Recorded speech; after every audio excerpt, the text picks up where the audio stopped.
Opila Bird. So why this bird out of the other current characters? And why a bird in general?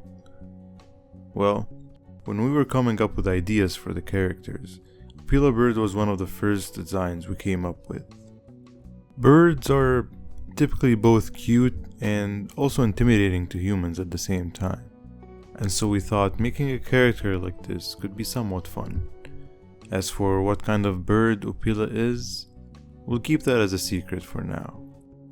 To fit in the kindergarten setting we have in the game, we wanted to make it colorful and simple, but it also had to be scary at the same time.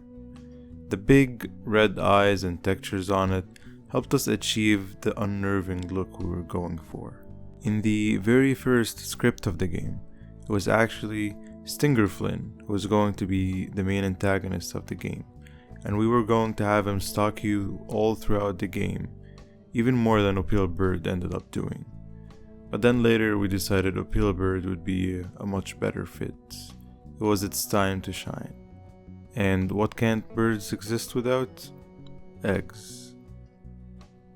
Yeah. We thought the egg puzzle was a lot more interesting and weird than anything we could do with Stinger Flynn in that setting. Next up was AI.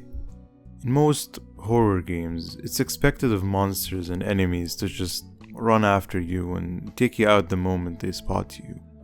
This unrealistically applies to animal enemies as well a lot of the time.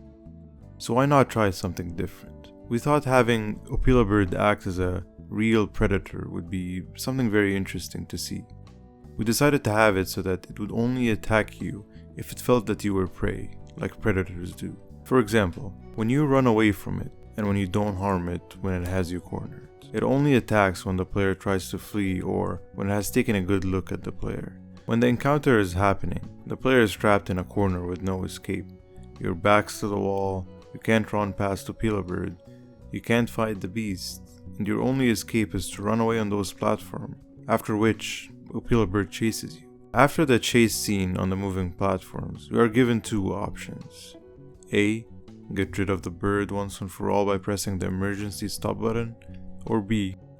Run into an invisible wall while trying to escape and die a gruesome death. The whole Opila Bird sequence was originally much more complicated. It involved having to run around the bird like twice and pressing a bunch of buttons.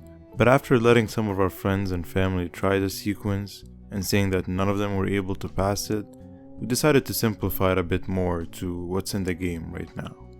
As for the jump scare, we didn't want to do something that would take the player out of the experience. No cinematic jump scare or crazy camera movements. The whole thing happens live in the game. In the end, we're pretty happy with how Opila Bird turned out. It'll always have a special place in our hearts. As always, wishlist Garten of Banban 2 if you're interested in seeing more of the series. Thanks for watching, and let me know what you thought of Opila Bird in the comments.